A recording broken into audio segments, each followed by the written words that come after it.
A oportunidade, pelo privilégio de estar aqui hoje, mais uma vez, para iniciar os trabalhos, a conhecimento da palavra, da verdade, da expressão da graça, em nome de Jesus. Nós pedimos ao Senhor que cria para nós energia positiva, o teu Espírito nos guarnecer, nos fortalecer e nos usar para expressar a tua palavra e mostrar para o mundo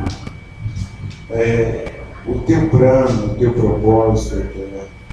Em nome de nosso Senhor Jesus Cristo. Amém.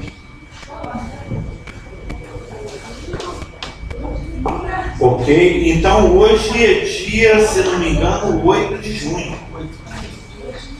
de 2014. Nós estamos estudando aquelas pequenas lições, aquelas lições muito básicas daquele pequeno livreto do Silas Scofield, manejando bem a palavra da verdade. Inclusive, nós estamos naquela lição, a lição número 7, que fala a respeito das duas naturezas do crente. As duas naturezas do crente. Não sei se os irmãos sabem, mas nós somos dois em um. Bom dia. Eu estava conversando com alguém outro dia. O crente é como se fosse um carro Total Flex. O crente é como se fosse um carro Total Flex. Ele tem uma chavinha onde ele pode andar a gasolina e onde ele pode andar a álcool. O crente também, ele tem uma chavinha, que é a vontade dele, o arbítrio. Ele decide se ele quer andar no Espírito e gerar vida, ou se ele quer andar no velho Carlos, na velha Aranha, no velho Marcelo, no velho João, no velho Isaac, no velho João, no velho Natan, no velho Geraldo, e gerar morte. Quando nós andamos, isso nós vamos ver esse texto em Romanos, quando nós andamos no Espírito, aí a gente agrada a Deus. Quando nós andamos no nosso velho homem, que já está declarado morto, que foi crucificado juntamente com Jesus Cristo lá na cruz, porque Jesus Cristo nos representava a todos, né? Jesus Cristo como o último Adão, como o Filho do homem, como o Deus que encarnou, como sendo descendente de Adão, descendente de Abraão e descendente de Davi, ele nos representava a todos. Isso está lá em Romanos 5. E na morte dele morreu todos morreram. Toda a humanidade morreu nele, foi declarada a morte dele. Por que Deus teve que matar o homem em Cristo? Porque o homem, no seu estado natural, ele é muito ruim. O que a Bíblia tem a dizer sobre... Eu estou tentando resumir, porque eu vou falar várias coisas, então vou resumir em ruim, mas é bem pior do que ruim. É um pouco ruim. O que a Bíblia tem a dizer a respeito do homem natural, do velho homem, daqueles que nascem em e de Adão, daqueles que são descendentes de Adão, não regenerados, daqueles que não receberam a vida em Cristo, é muito ruim. O que a Bíblia tem a dizer a respeito do homem é bem negativo, é péssimo, é duro até de aceitar, orgulhosos que somos, né? Isso em toda a Bíblia, vindo lá de Salmos e do Antigo Testamento, até quando Paulo realmente esmiuça essa questão antropológica. O que a Bíblia tem a dizer a respeito do homem não é nada bom, são bad news, são más notícias. Isso, inclusive, estou fazendo um resumo da semana passada. Levando em conta que, há um lado, nós precisamos desse tabernáculo de carne para nos movimentarmos, para realizarmos. Não estou nem falando só da carne, não, estou falando do todo. É lógico. O Marcelo está levantando a questão aqui que nós precisamos desse corpo físico. Mas não é nem só o corpo físico. O que a Bíblia tem a dizer a respeito do antropos, o homem, do ish no hebraico, antropos no grego, do homem, é o homem total. É seu corpo, sua alma e seu espírito. Tudo foi afetado. A casa inteira caiu. Não caiu só o muro. Caiu o telhado, caiu as paredes, caiu o muro e a fundação rachou. Tudo ruim. Nós já vimos até alguns versículos na semana passada e vamos continuar vendo alguns outros hoje. Nos Salmos, o que a Bíblia tem a dizer a respeito do homem sem Cristo? Bad news, más notícias. Inclusive, eu me lembro que esse foi o motivo eu não sei se algum de vocês estava aqui na época, foi o motivo da conversão da Miriam Lourenço Maia. Conhece a Miriam Lourenço Maia? Teve a situação é tão desesperadora do homem que a Miriam Lourenço Maia é amigo do Telmo Vilela, né? Amigo, né? Eles são do mesmo métier, né? Eles são ali da área da computação. E teve uma vez o Telmo, depois no culto, ele chegou ao Clécio e a mim e falou assim: olha, eu vou receber uma visita lá em casa, é uma amiga muito querida, uma pessoa que eu gosto muito. Ela é muito educada, muito polida, muito cordial, muito culta, porém não é nascida de novo. E por mais que você seja honesto, cordial, culto, né, simpático, pague todas as suas dívidas em dia e tudo, etc, etc, socialmente fantástico, você está sem Deus. Você não consegue compreender Deus, você não consegue agradar a Deus, você não consegue obedecer a Deus, você é morto. Você é injusto, porque a Bíblia fala que não há um justo nem um sequer. Mas ela já era uma pessoa que já estava fazendo indagações a respeito da palavra, junto ao Telmo. Né? Olha, por que é as coisas assim? Ou seja, ela já estava sendo conduzida pelo Espírito ao novo nascimento. O Espírito Santo já estava convencendo-a do pecado, da justiça e do juízo. Ela já estava sentindo inquietações a respeito dessas questões espirituais. Aí foi marcado um dia, é uma prática dessa comunidade que tem estudos, né? Em determinado dia da semana, nós temos toda quinta-feira na casa do pastor Geraldo, teve uma época que era lá na casa da Esnamara, teve uma época que era na casa do Telmo, nessa época era na casa do Telmo, você nem lembra, porque era muito tempo atrás. Aí o Clésio e eu fomos convidados, a gente gostava de fazer estudos juntos, o Clésio, todo mundo conhece o Clésio, a gente gostava de fazer um estudo naquele estilo estúdio de reportagem. Já viu quando tem dois repórteres, um orador? Foi presa essa manhã a advogada Elaine Filgueiras. Ela era suspeita de estar ligada ao narcotráfico. Segundo outras informações, na sua casa foram encontrados documentos. Já viu aquele negócio que um repórter é um bate-bola, né? Um repórter joga uma informação. Isso é fictício, isso é só um exemplo, né? Bom, vamos mudar. Foi encontrado em sua casa esta manhã o teólogo Carlos Ramiro de Almeida. Segundo informações, pessoas invejosas foram atrás dele, entendeu? Então, pode ser uma coisa, foi assassinado. Então, a gente fazia um estudo nesse estilo bate-bola. Aí nós chegamos na casa do Telmo, estava lá, acho que até o Carlos Augusto era testemunha nessa época. Talvez ele tivesse estado lá nesse dia, não sei, se ele não tivesse desviado naquela época também. Você lembra da conversão da Miriam Lourenço Maia ou Gugu? Que foi um estudo na casa do Telmo Vilela, bom dia Cida, bom dia Cidinho. Acho que o Carlos Augusto, talvez, se ele não tivesse desviado naquela época também, ele ia estar lá nesse dia. Aí o Telmo convidou a Miriam Lourenço Maia e ela, né, e outras pessoas estavam presentes. Eu estudo na casa, depois daquele lanche, aquela coisa boa, né? E aí eu e o Clécio fizemos esse estudo no estilo bate-bola de jornalístico, né? E fomos mostrando vários desses versículos, nós vamos ver inclusive aqui, versículos que mostram a situação do homem sem Deus. A Miriam ficou desesperada. Irmãos, o que eu tenho que fazer para ser salvo então? Já que a minha situação é tão crítica, né? Tão péssima e ruim. E aí foi assim que ela nasceu de novo. Eu lembro até no batismo dela, fez um agradecimento especial ao Clédio, a mim, em função disso. Tivemos a felicidade de sermos a caneta Bic que escreveu o bilhete. Mas dentre os versículos que na época nós apresentamos nesse estudo, e que são versículos que fazem parte dos versículos, né, do estudo, ou da parte do ramo teológico das Escrituras, que dizem respeito à natureza do velho homem, que seria a martiologia, um ramo da antropologia, né, que fala do homem e do pecado. Nós temos, por exemplo, Salmo 51:5. Eis que em iniquidade fui formado, e em pecado me concebeu minha mãe.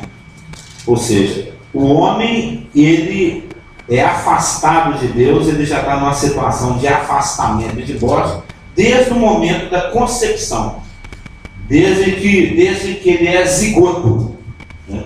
Desde que o espermatozoide perde a cauda e adentra o óvulo, e começa a haver a multiplicação celular, ele já é inimigo de Deus.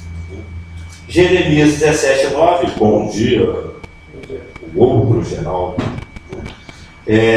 Jeremias 17:9, que é um texto conhecido, que foi citado semana passada também, diz: enganoso é o coração. Às vezes existe, todo mundo conhece o golpe do bilhete premiado. Conhece? Tem gente que cai nesse golpe até hoje. Se algum dia aparecer viu, Isaac? Fica esperto. Algum dia, se estiver dentro da loteria, pagando uma conta ou fazendo uma fezinha, né, como se diz, e aparecer um moço assim, fingindo ser humilde, meio sem noção, e perguntar assim: ô moço, me ajuda a conferir esse bilhete. Na hora que você bateu o olho lá na lista e vê que ele ganhou o primeiro prêmio, não fica ganancioso e querendo se aproveitar dele, não, que no final você vai levar tinta. E ele que vai te passar perto. Todo mundo conhece esse golpe. Esse golpe é da época do meu pai, lá tem 70 anos, 100 anos, é velho. O golpe do bilhete premiado. Eu lembro quando eu trabalhava na Leme Engenharia, ali na Guajajaras com Afonso Pena, perto ali do Palácio das Artes. Uma engenheira super culta, super espertona, mesmo, mulher vivida, cinquentona. Ela chegou lá aos trancos.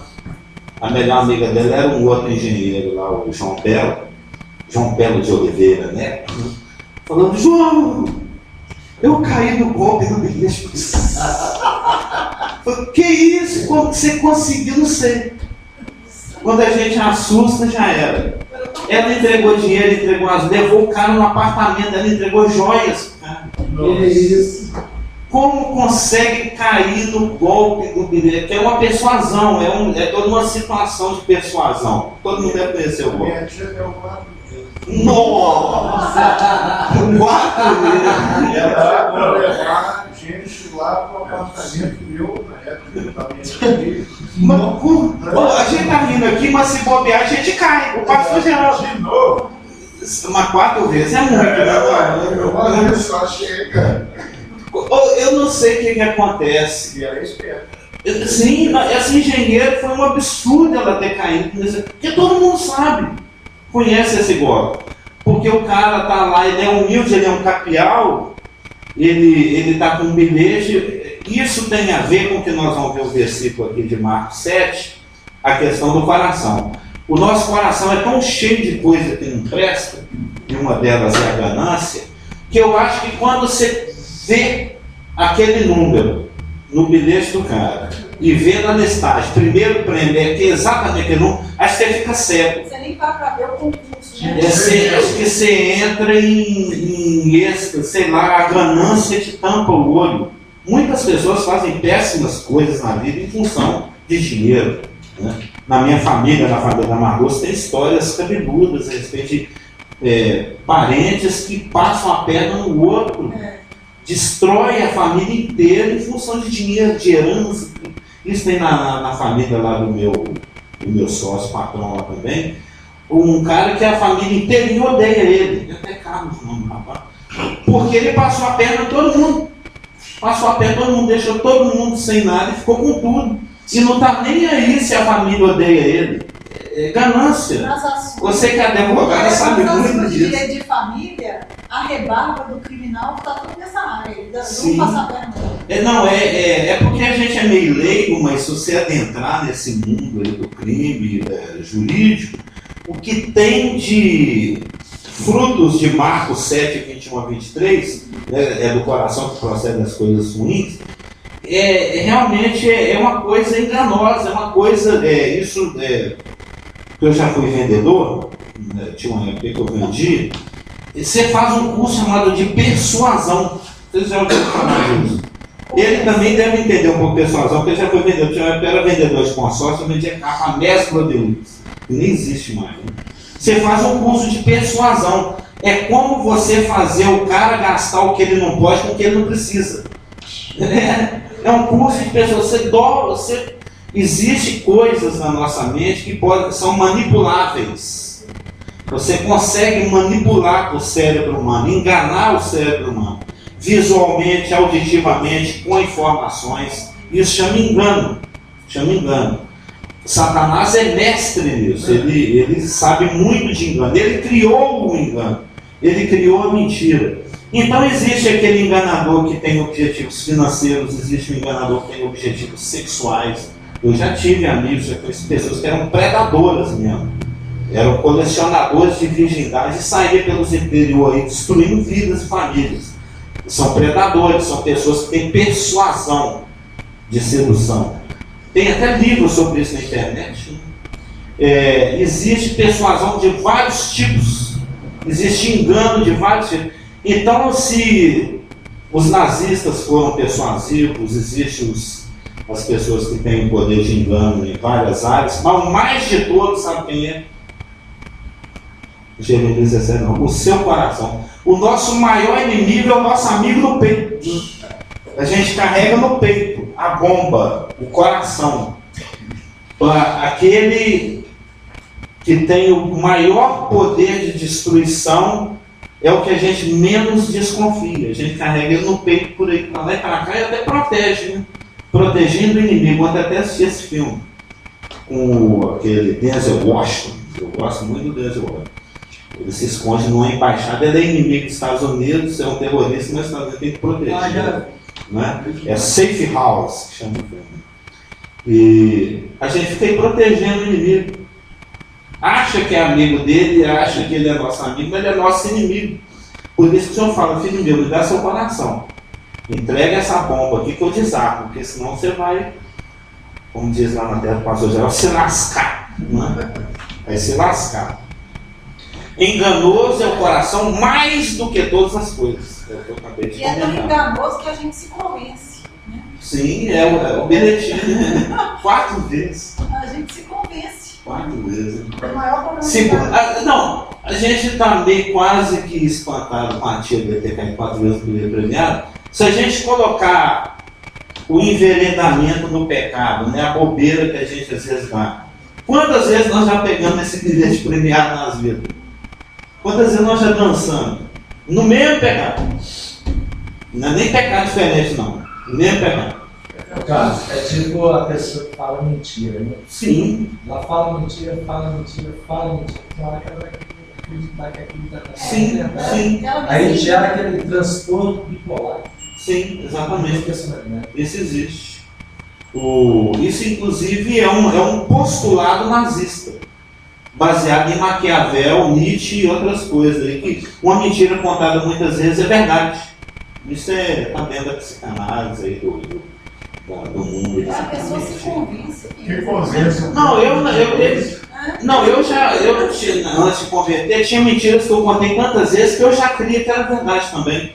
Certos caô que eu jogava aí, eu falava tantas vezes que para mim já era, eu já nem contava. Você falou, não, estou contando uma mentira, não, estou contando uma história da minha vida. Para mim já era fato. A pessoa que é tão obcecada, igual o Carlos falou da bipolaridade, que a pessoa começa a articular uma coisa para aquela mentira se tornar uma verdade. Sim. E aí prejudica os outros, não dá nem, mas tem que fazer aquilo virar verdade. O que é o mundo sem Deus? Né? Teve uma época que eu já li vários livros convencer os outros, para lá pelo e teve uma época que eu estava muito radical com relação a não andar pelo coração e andar pela lógica. Eu não tinha sentimento. Eu tinha contato com uma pessoa, a pessoa me passava uma coisa, eu não tinha sentimento com relação a ela. Eu tinha o raciocínio. Eu não tinha raiva, não tinha amor, não tinha nada. Quase achando que isso ia anular, no fundo, achando que isso ia anular o coração, né? O poder de ação do coração. É evidente que a palavra fala que do coração procede os maus desígnios, mas também fala que o raciocínio, você primeiro raciocínio e toma suas decisões. Uma mente e o coração, nós vamos ver no texto, são cúmplices. Eles são cúmplices. Eles são cúmplices na pressa em praticar o mal. Entendeu? Como você foi fruto até da sua primeira pergunta, isso aí no caso era uma sutileza que você estava caindo, né? Era um outro jeito de ser enganado. Não, então não vou seguir o coração, vou seguir o meu raciocínio, minha razão, minha lógica. Mas você lembra a primeira resposta para a sua primeira pergunta, é que o homem como um todo está contaminado. No seu corpo, na sua alma e no seu espírito. O que eu também queria completar, que eu não falei, foi que até para receber o espírito, você precisa ter um corpo. Sim. Então, evidente que o corpo tem as suas mazelas. Gostei do mazelas. Como de fato você falou no último domingo, que é arrastando a pela natureza, sendo uma nova criatura. Mas de qualquer jeito, fica parecendo que tem uma coisinha que pode ser aproveitada. Não, nada é aproveitável. Do que é essa coisa. A questão nós vamos ver aqui da regeneração é PT. É perda total mesmo. Mas se não tivesse o corpo, como é que seria isso? Então, sim, mas Cristo vai resgatar o corpo ao mesmo tempo. Isso está lá naquele. Continua lendo lá a Semente da Mulher, que fala muito sobre isso. Mas eu acho que o que tem que pensar também é que quando a gente está falando de pecado, não está falando de corpo, né? Não, inclui o corpo, extrapola o corpo. Está falando da alma. Do corpo, da alma e do espírito. O nosso corpo, a punição dele é a enfermidade. Sim. Né? Essa é a morte. O da alma é a angústia, é a incerteza. E o resultado do pecado. O espírito é a falta de fé. Sim, exatamente, é incredulidade. Mas o homem é afetado como um todo negativamente pelas ações de Satanás, o velho homem, e o novo homem é afetado na sua integralidade, em todos os seus aspectos, pela obra regeneratória. Deus reconstrói, faz de novo, derruba tudo e faz de novo. Nós vamos ver isso aqui, a palavra é palingenese. Então Jeremias 17,9 fala que o nosso coração é enganoso mais do que qualquer outra coisa, que ninguém o conhece. Em Romanos 3,10 fala que não existe um justo, nenhum sequer. Não existe ninguém justo, absolutamente ninguém. Em Marcos 7, 21 a 23 dias, que é um dos textos que eu vou chegar, porque do interior do coração do homem, dos homens, saem os maus pensamentos, os adultérios, as prostituições, os homicídios, os furtos, a avareza, as maldades, o engano, a dissolução, a inveja, a blasfêmia, a soberba, a loucura. Todos estes males procedem de dentro e contaminam o homem.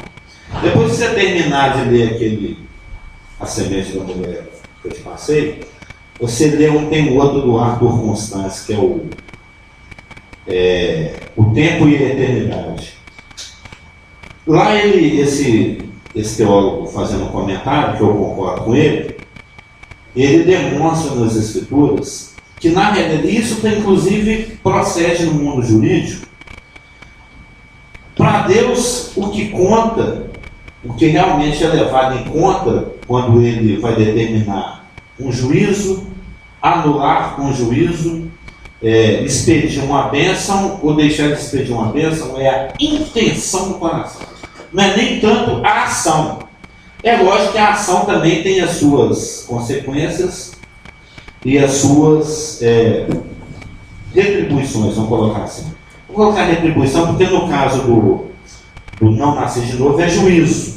No caso do nascer de novo é disciplina, né? Então vamos dizer as retribuições. Isso eu até penso que, eu sei que existe no mundo jurídico, todo crime, todo ato, ele é avaliado se ele é doloso, se ele é culposo. As circunstancialidades vão determinar o agravamento ou não da penalidade. Não é? O mesmo crime ele tem lá 20 prescrições. Tem os agravantes e os atenuantes. Sim, várias formas de análise de um mesmo ato. Pum, enfiou a faca no outro. Tá, mas em que circunstância? Foi sem querer? Foi premeditado? Ele já odiava aquela pessoa há tanto tempo e estava guardando aquele monte. Por exemplo, lá onde meu irmão viveu, lá em Laranjal do Jari, na fronteira da Amazônia com a Amapá, né? As pessoas lá constroem cidades em cima do rio, vão fazendo palafita. Eles vão invadindo o rio com estaca e fazendo casa, né? Então existia esse lugar lá que nem era uma cidade, era um amontoado de gente, né? Que tá aí, não é nem vilarejo, é um lugar onde as pessoas foram amontoando, ali tinha ouro, e vão chegando as prostitutas, vão chegando os ladrões, vão chegando os comerciantes, vai chegando o cara que vai vender a cachaça pra galera, o outro vai montar um lugar de diversão. Então é uma terra de ninguém, é um lugar afastado, né? A lei não chega lá. Né? Nem dinheiro lá vale, lá só se faz comércio com ouro. Meu irmão diz que dinheiro lá não tem valor. Lá o que vale, quando ele vivia lá, quanto você quer por isso? É meia grama de ouro, 1 grama de ouro, 5 gramas de ouro, lá tudo é o ouro mesmo, que é o dinheiro. E meu irmão, uma vez, lá num dos lugares de diversão que tinha, ele tá lá tomando a pinga dele, aí chegou um rapaz, porque lá nesse lugar tudo é na peixeira, que eu falei aqui de rapaz no outro, eu lembrei, né? Um cara chegou, viu o outro no balcão, tava lá de camisa rosa, bonezinho branco, chapéuzinho branco, já chegou, já meteu a peixeira no cara. Aí o cara vira pra cá, meu amigo, o que foi que você tá me fazendo aí? Eu falei, desculpa, eu pensei que era outro. Matou o cara assim, por engano. Esse tipo de crime seria diferente de um crime que ele matou por engano.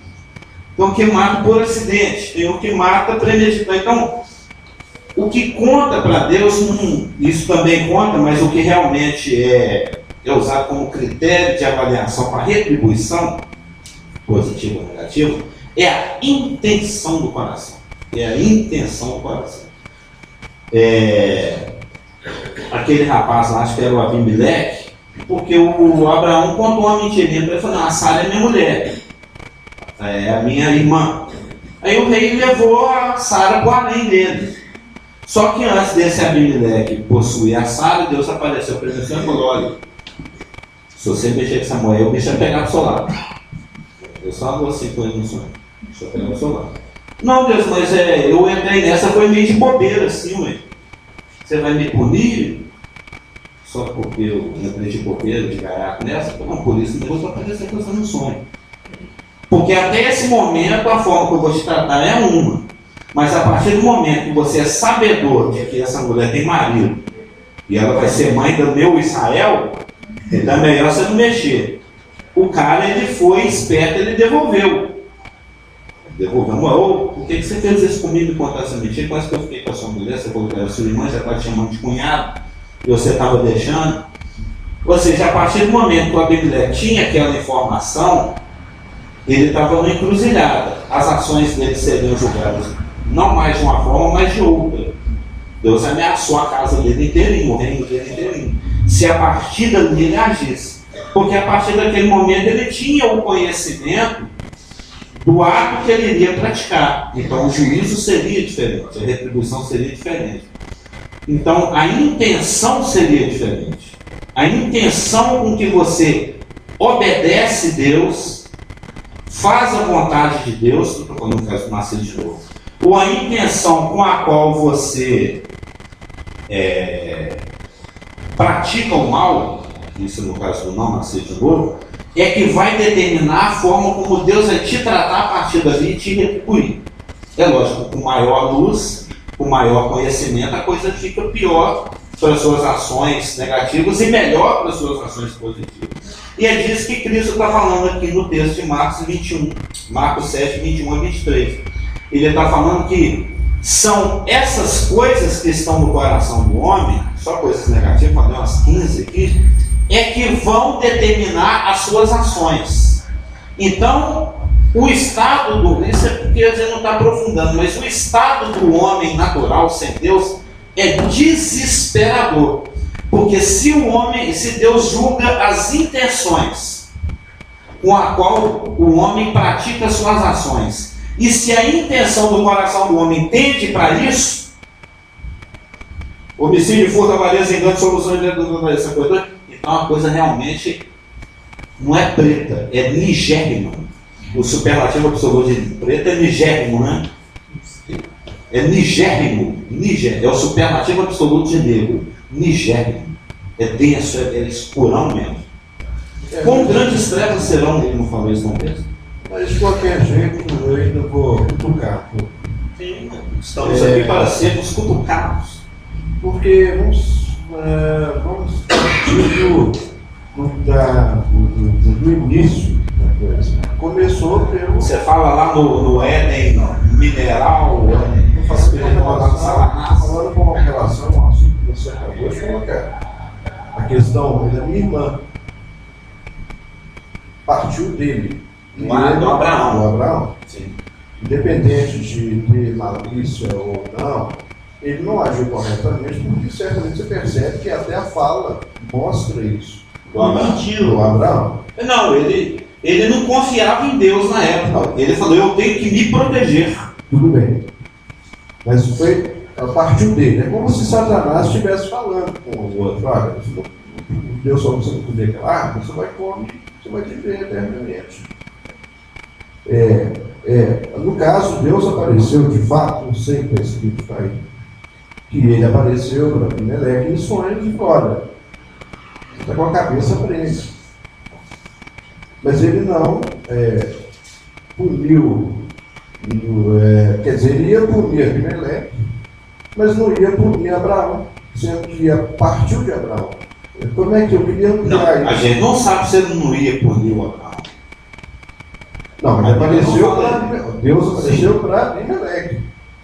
Então você colocou, não, você está aí, ó, você não falou nada, você chamou de cunhado, você não falou nada. Sim, aí a Bíblia fala que ele iria punir com certeza Abimeleque, mas não fala que ele iria punir ou não punir Abraão. Muito provavelmente ele ia disciplinar Abraão. Porque aí eu estou levando em conta a partida da coisa. Sim. Quem lançou a semente foi Abraão. As escrituras não falam nada com relação a Deus expressando o que ele iria fazer com Abraão. Mas pelo que a gente sabe do contexto das escrituras, isso foi até colocado quando a gente estava estudando lá na casa do pastor Geraldo, o aspecto do milênio a respeito da justiça. Você lembra, né? Quando a gente estava estudando a justiça lá no milênio, lá no estudo do reino desse ano, Deus é um Deus inflexível. Ele não... Como é que é a palavra, hein? Quando você sabe que o negócio é errado, mas você finge que não está sabendo ou não está vendo, é contemporizar. Ele não deixa assim passar. Romanos fala isso explicitamente em Romanos 1. Que ele chega junto, que ele pune realmente quem quer que seja. Nascer de novo ou não, pro bem ou pro mal. A gente vê isso no decorrer da vida, né?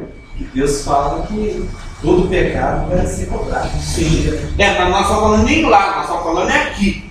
Não deixa passar nada. Sim. Romanos 2,6 fala que ele retribui a cada um segundo o seu procedimento. Nós não falamos de vida eterna, nós estamos falando de aqui. O agora. Agora. Aqui e agora. Eu lembrei que você falou, né? Que Deus não faz vista grossa. Sim.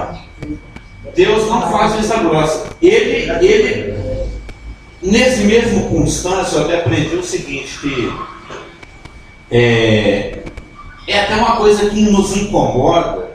Para que tem esse versículo? Para que Deus deu uma nota quando ele colocou esse versículo aqui na Bíblia?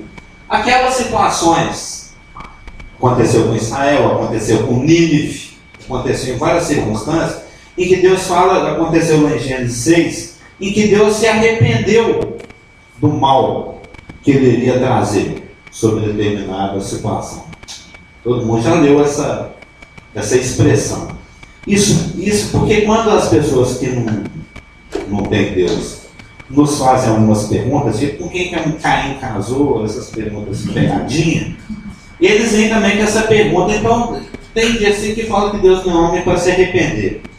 E tem outros versículos que falam, vários versículos que falam que Deus se arrependeu de tal coisa. Né? São versículos incômodos. Né?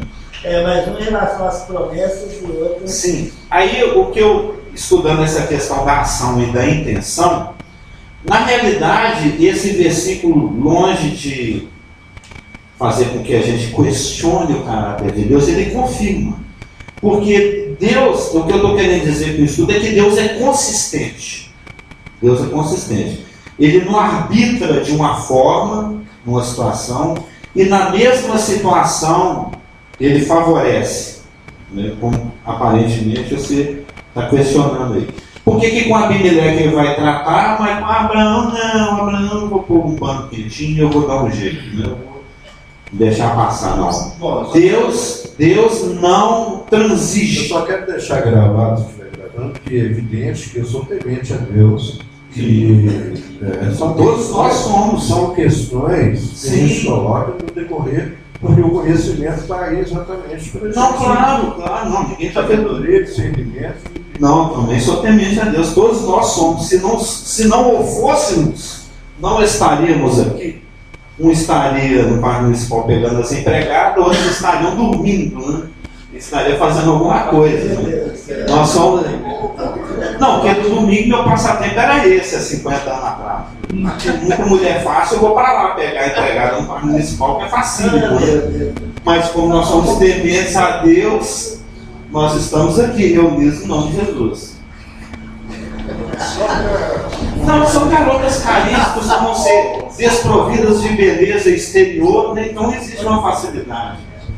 E só para reforçar um pouco, aquela lista que o senhor fez, Aqui está no Marcos 7, 21-23.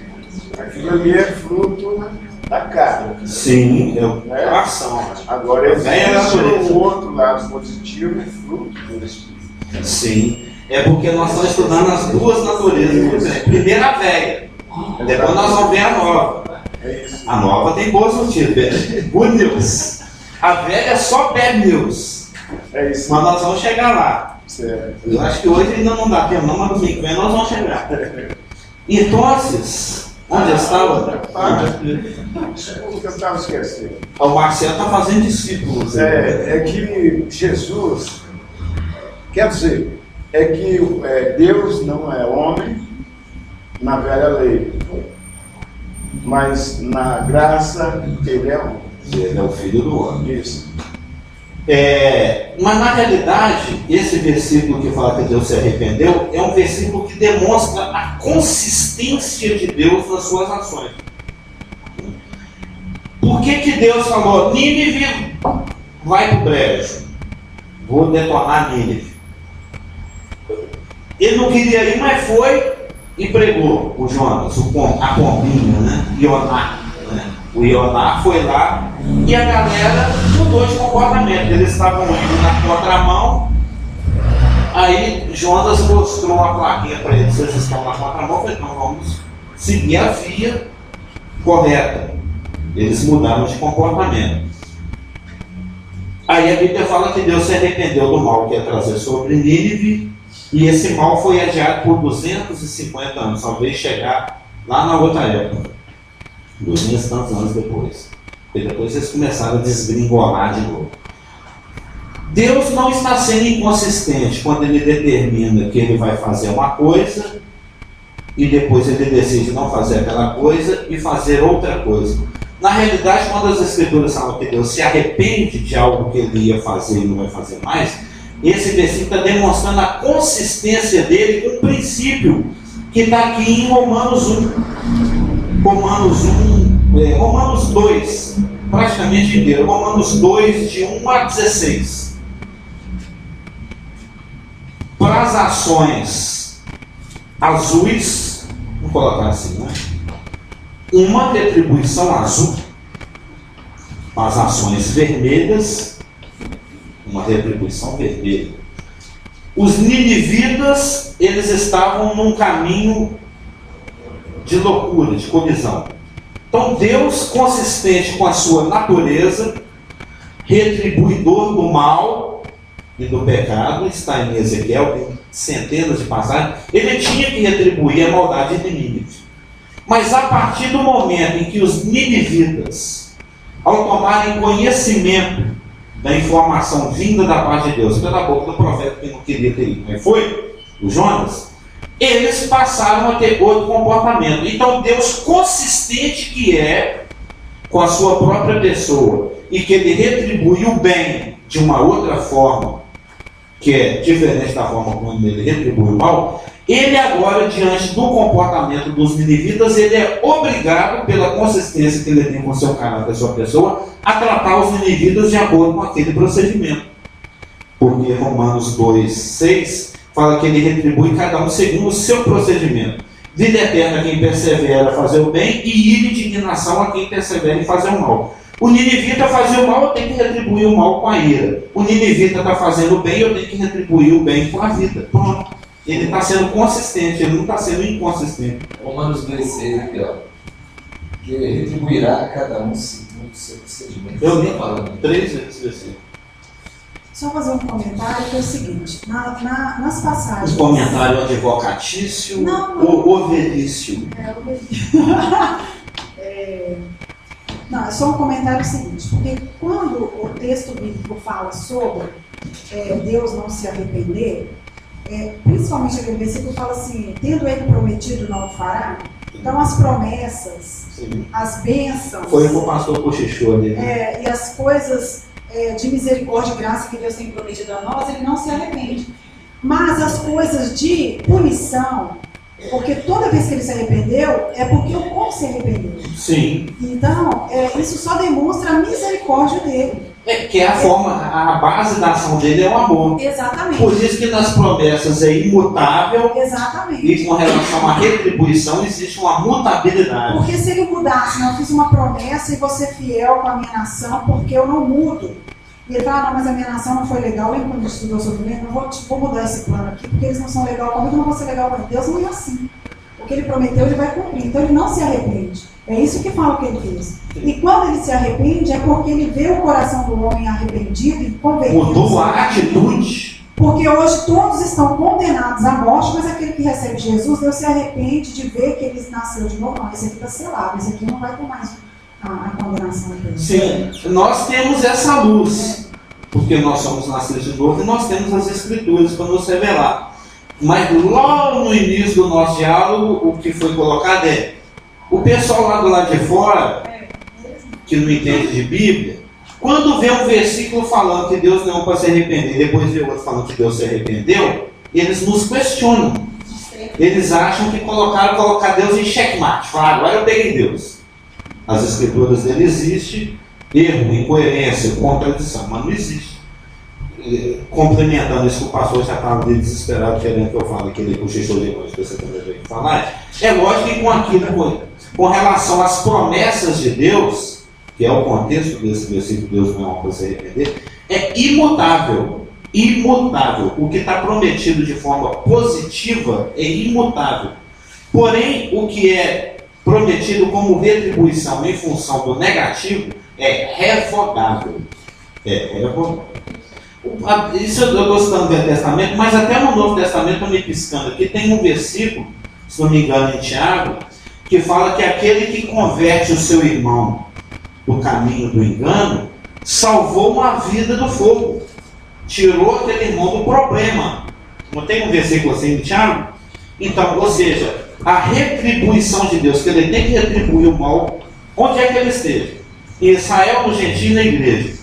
O bem, ele retribui no Israel, no gentio e na igreja. Ele retribui isso de qualquer forma, inexoravelmente. No Novo Testamento também, dentro da igreja, isso é um princípio universal. Isso faz parte do governo moral e universal de Deus. Isso não tem variação com relação a judeu, gentio e igreja. O pecado, ele é retribuído, quer queira ou quer não. A não ser que exista uma mudança de atitude. Aí é revogado. E se não me engano, essa situação da Abimeleque aconteceu outras vezes. Inclusive, não só com Abraão, mas com o descendente de Abraão. Sim, o Isaac, porque é o princípio da maçã, lembra? Então parece... Debaixo da macieira cai a maçã. Então parece que não houve uma punição, porque houve uma continuidade e o outro também foi mais ou menos, em outras palavras, seria a mesma história. Não, mas a gente não pode falar isso. Não. A gente não sabe se houve punição ou se não houve. Por exemplo, não é só porque você chutou o gato, e o seu pai há 78 anos atrás chutou um gato também, isso não quer dizer que você herdou isso dele. Entendeu? Os dois foram enganados com o mesmo engano. O inimigo, você falou, parecia até que era Satanás falando lá pela boca de Abraão, e era, porque toda mentira procede é dele. Mas Abraão foi enganado por Satanás e contou aquela mentira. E depois Satanás bateu na mesma tecla e contou o mesmo blá blá blá no ouvido do Isaac, e ele caiu igual o pai dele caiu. Isso não quer dizer que é porque o Abraão não foi punido por Deus, é que o Isaac imitou um mau exemplo, já que ele fez e passou batido. Acho que foi isso que eu entendi que você quis dizer. É mais ou menos isso que você quis dizer? Houve uma descendência de raciocínio. Sim. Como meu pai não deu certo, eu estou repetindo a mesma coisa. Meu pai pisou na bola e passou batido, Deus não puniu. Então também posso pisar. A gente não, às vezes não nos falam se Deus tratou com Abraão com relação a essa questão ou não. Mas a gente também não pode falar que só porque o Isaac pisou na bola do mesmo jeito, isso queira dizer que Deus não tenha tratado com Abraão. Eu prefiro pensar que Isaac foi enganado com o mesmo engano que Abraão foi. Porque Satanás, ele não desiste, ele dá um tempo, mas ele volta. Ele, entendeu? Ele vai, essa não funcionou, ele não uso mais esse argumento. Não, ele volta com o argumento para a caixinha. Quando for oportuno, eu bato na mesma tecla. Não vai que cola. A gente estava contando essa história aqui hoje. Antes de vocês, todo mundo chegar, o seu João e eu tínhamos chegado primeiro. Estava exatamente contando, conversando, né, a respeito de bobeiras que a gente fazia antes de nascer de novo. Eu falei, inclusive, nossa assunto também, né, nova natureza. Bobeiras que a gente fazia antes de nascer de novo, que depois Satanás fica cobrando a mesma duplicada 2 vezes. E você, se for bobo, você paga. Que eu comentei com ele, vai que cola. Ele joga, se cola, cola, se não cola, beleza, não tem problema, não estou perdendo nada. Mas ele tenta colar. Então fique esperto, hein? Nós estamos na graça. Duas coisas. Romanos capítulo 3, 4, 5, 6, fala exatamente sobre... E 7. Não, mas especialmente o capítulo 4 trata sobre Abraão e as promessas, juntamente com Hebreus capítulo 6. A questão é, em Romanos relata que antes da lei, o pessoal não sabia, não definia o que era pecado. Você sabe o que é pecado? Porque a lei fala, não adulterarás, não mentirás, não minta. O falso testemunho. O falso testemunho. Então, eles estavam antes da lei, não tinha uma definição do pecado. Eles sabiam. A não ser a definição moral é claro. Então eles estavam de mais ignorância. Mas até quando veio a lei, que foi 400 anos depois de Abraão, 470 anos depois de Abraão, mais ou menos, é que o povo, opa, isso é pecado. Mentir é pecado. Dar o vosso nome, desejar a mulher do próprio pecado. Roubar é pecado. Então, que veio a definição do pecado. Romanos fala muito sobre isso. E quanto às promessas, Abraão, né, ele foi tirado de Ur, né, ele era um idólatra, né, ele era adorador de imagens, era um homem, ele não tinha noção do que era certo e era errado. Ele foi um gentio tirado de Ur, e Deus fez a promessa dele da terra prometida, mandando andar, e ele andou pela terra sem possuir a terra. Hebreus capítulo 11 fala sobre isso. Né? Então, mas no capítulo 6 de Hebreus fala da imutabilidade. As promessas de Deus são irrevogáveis. Imutabilidade. Capítulo 6, a partir do versículo 13, né? E quando Deus fez a promessa a Abraão, diz que não tinha ninguém superior para quem jurar, jurou por si mesmo, dizendo: certamente abençoarei e te multiplicarei. E assim, depois de esperar com paciência, obteve Abraão a promessa. Pois os homens juram pelo que é superior, e o juramento servindo de garantia. Para eles é o fim de toda a contenda. Por isso, Deus, quando quis mostrar mais firmemente aos herdeiros da promessa a imutabilidade do seu propósito, se interpôs com o juramento, para que, mediante duas coisas imutáveis, nas quais é impossível que Deus minta, forte alento tenhamos nós, que já corremos para o refúgio, a fim de lançar mão da esperança proposta. Você está reforçando aqui o que ela falou. Então, acaba-se de ter a resposta a respeito da questão. Entendeu a resposta? Talvez sem saber. Pela primeira vez você sai da escola do Unimitão, então, com uma resposta. Porque se a gente levar em consideração que, de fato, ele saiu de Ur dos Caldeus e ele era idólatra, como todo mundo, Ignorante. e vai pela fé, ele automaticamente é justificado. Sim. É o capítulo 4 de Romanos. Então, ele foi justificado. Quando ele chegou para frente de Abimeleque, que não era justificado, era considerado, não era, mas era, podia ser considerado um gentio, Deus então foi para cima de Abimeleque e não para cima do Abraão, porque Abraão, pela fé, saiu de Ur dos Caldeus, então ele foi justificado.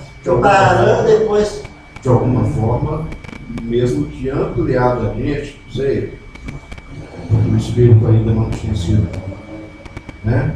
Tinha o Espírito Santo como nós temos hoje.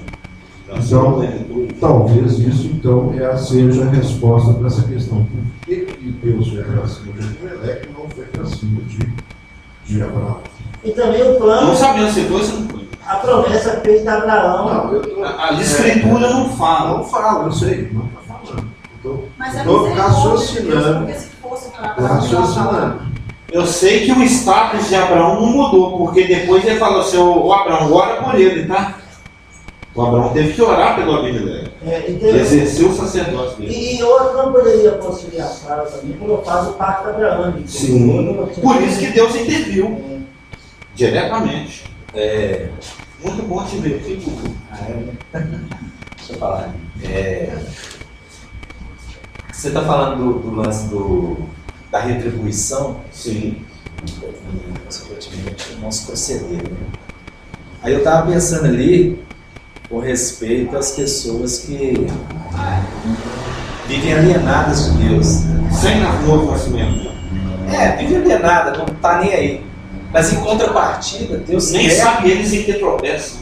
Mas em contrapartida, Deus quer que eles estejam aí. Sim. Porque Ele vai dar retribuição ao seu pecado. Sim. O salário do pecado é a morte. Por isso ele veio aqui morrer. Isso. Aí eu estava pensando ali, ninguém escapa, porque tanto faz agora quanto mais lá para frente, que você enrola, igual você falou, uns 10 anos depois eles pisaram na bola e a punição veio.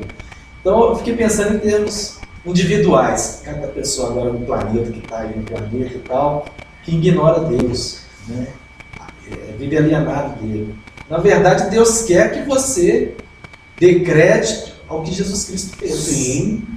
Não é isso? Mas infelizmente essa não é a realidade. Não é a realidade, mas querendo ou não, Ele quer que você, eu e aquele que não reconheceu o Evangelho, não reconheceu Jesus Cristo como Salvador, dê a importância que é merecida a palavra. Sim. A pessoa dele, porque Deus é santo. Ou seja, se você continua a ignorar ele, quem está perdendo é você. Com certeza. Né? Na questão que eu queria que você falasse também, da pessoa ir para o inferno. A pessoa vai para o inferno, não é porque Deus é ruim, porque Deus quer que ela vá, não. Jesus falou, pelo que eu entendo hoje, é que ele quer, você vai porque você quis. Você vai ser condenado porque você quis, você rejeitou. Não é isso? Sim. Você entende assim também? Não, é isso que eu compreendo. Porque de tudo que você está falando até agora, aí passa aquela coisa na sua cabeça. Por isso então as pessoas estão caminhando para o inferno, porque você está rejeitando Deus, está rejeitando a palavra, está rejeitando essa luz. Igual a gente vê aqui, o pessoal está descendo a rua, subindo a rua. A palavra de sabedoria está sendo falada, mas ninguém dá ideia. Ah, mas isso é uma ação do Espírito Santo. Eu fico com o pé atrás, porque eu tenho que dar valor à palavra. Igual você falou também, temor de Deus. Querendo ou não, eu tenho que andar no temor de Deus. Sim, mas eu tenho que respeitar. Mas já foi falado várias vezes aqui nesse culto, acho que foi o pastor Geraldo que nós temos que ser iniciadores. Nós é que temos que tomar iniciativa. Nós temos que tomar Mas você entendeu o que eu estou falando? Sim. Independente da pessoa que tem consciência ou não, está subindo e descendo essa rua, aqui tem um corpo local, e o evangelho está sendo anunciado, eu não consigo distanciar Deus do homem em relação à responsabilidade que ele tem. Porque um dia ele vai ter que responder. Sim. Não sei se você está entendendo o que eu estou falando. A questão do inferno, a pessoa vai para lá, mas mais porque ela quis e decidiu ir para lá, porque Jesus falou, choro e ranger de dente. Não é isso? Sim. É porque ela decidiu, não é porque Deus é ruim, não.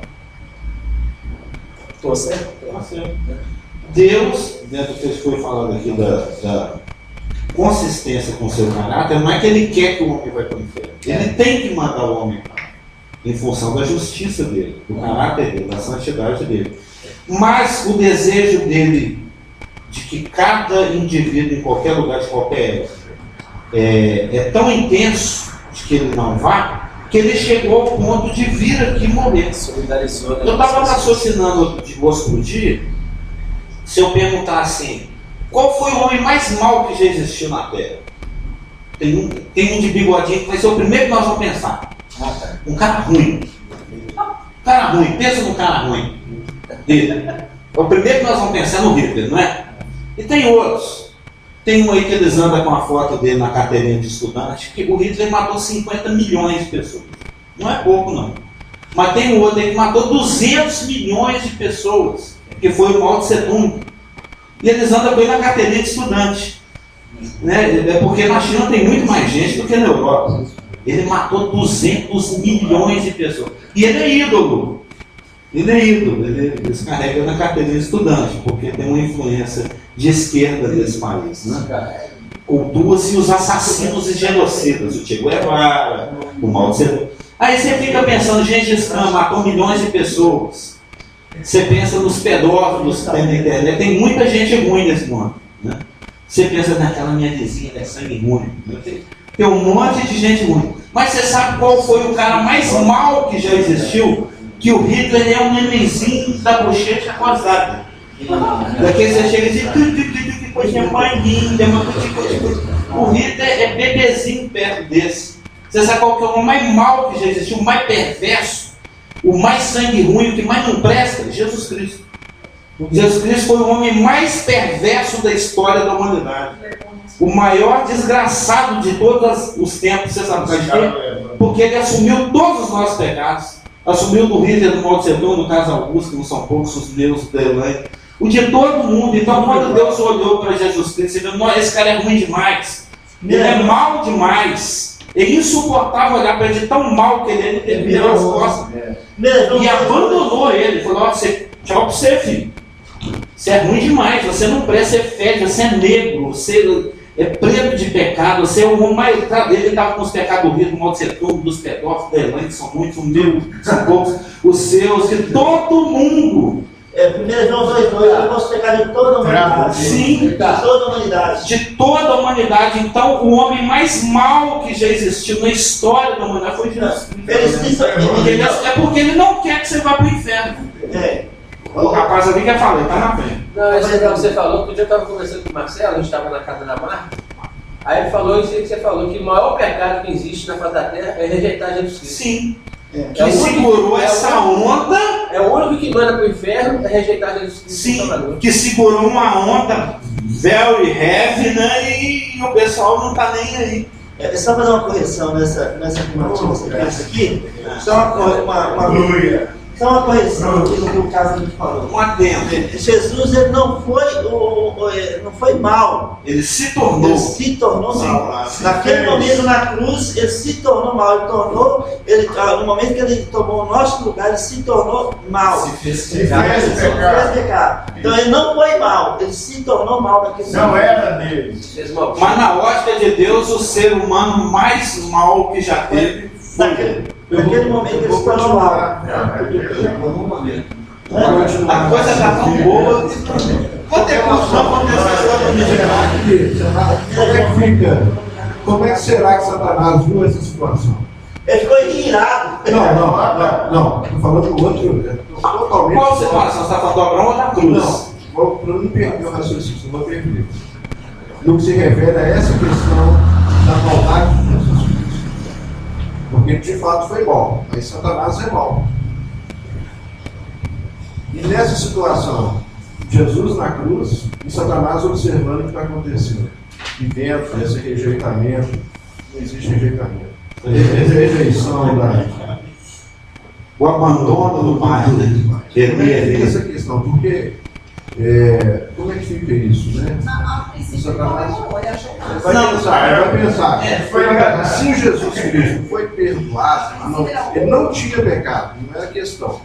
Ele não tinha pecado, isso é claro. Ele se fez pecado. Aquele que não conheceu o pecado, Deus o fez pecado. Mas mesmo assim, Satanás deve ter pensado: olha, se Jesus Cristo é perdoado e ressuscita de entre os mortos, por que eu não posso ser perdoado? Porque ele se tornou mal, ele não era, mas se tornou, e eu sou mal. Como é que tem como ampliar essa questão? Arrependimento. Não hoje. Só para concluir por causa do horário, já é 10 horas, naquele momento a cabeça do diabo foi literalmente esmagada.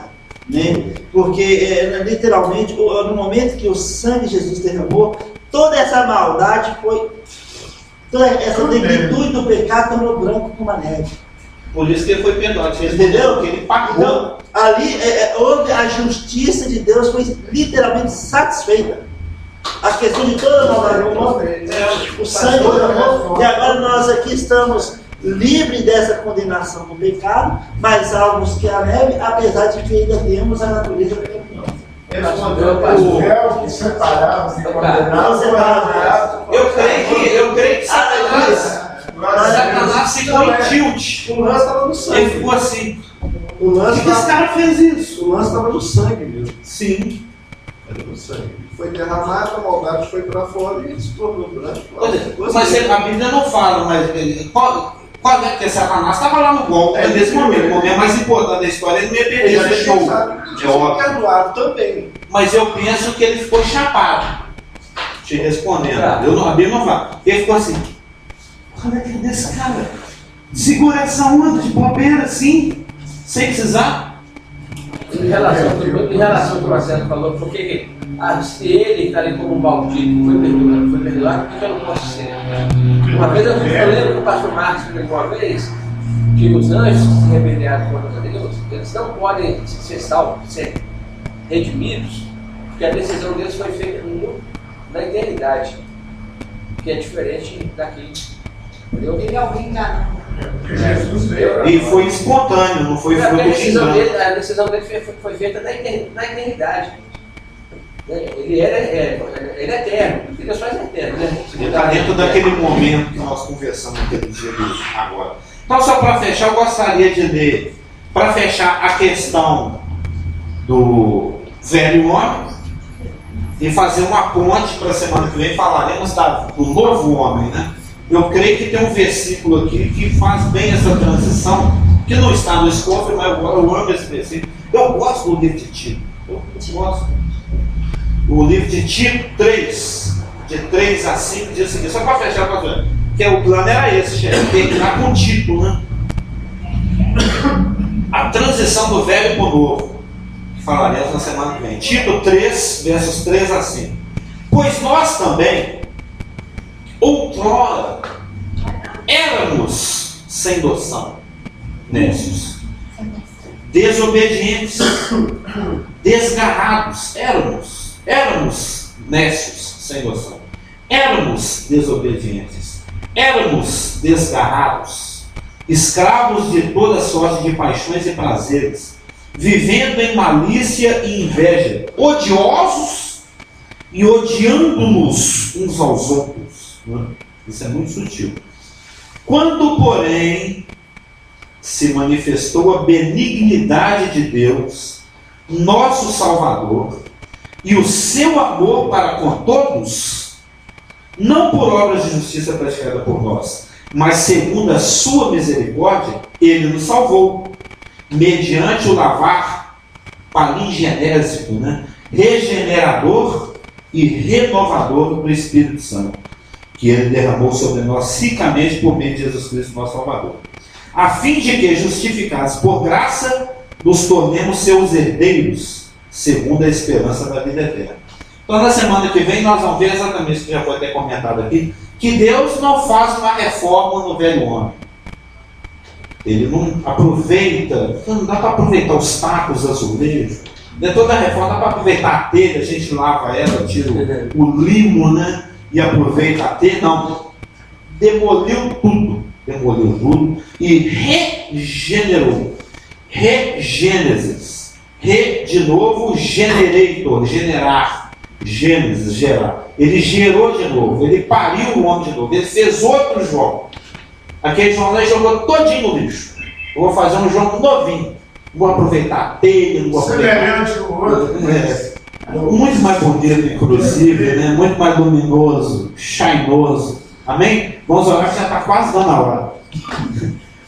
Paizinho amado, querido, muito obrigado pela tua palavra que nos empolga, nos instrui, nos educa, nos ilumina. Muito obrigado por esse momento, essa oportunidade, esse privilégio de estarmos aqui, nascidos de novo, iluminados, receptores da tua graça, da tua benignidade, da tua bondade. Estamos alegres, estamos gratos. E por isso oramos em nome de Jesus. Amém. No momento a gente falou,